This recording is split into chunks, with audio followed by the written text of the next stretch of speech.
Come on, focus.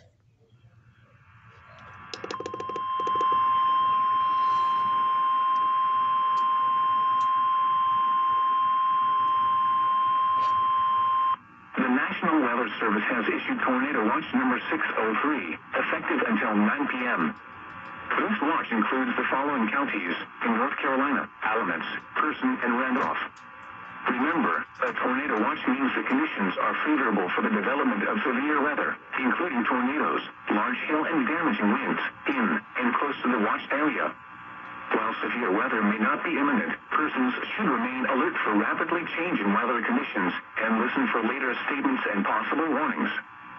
Stay tuned to NOAA weather, radio, commercial radio, and television outlets or internet sources for the latest severe weather information.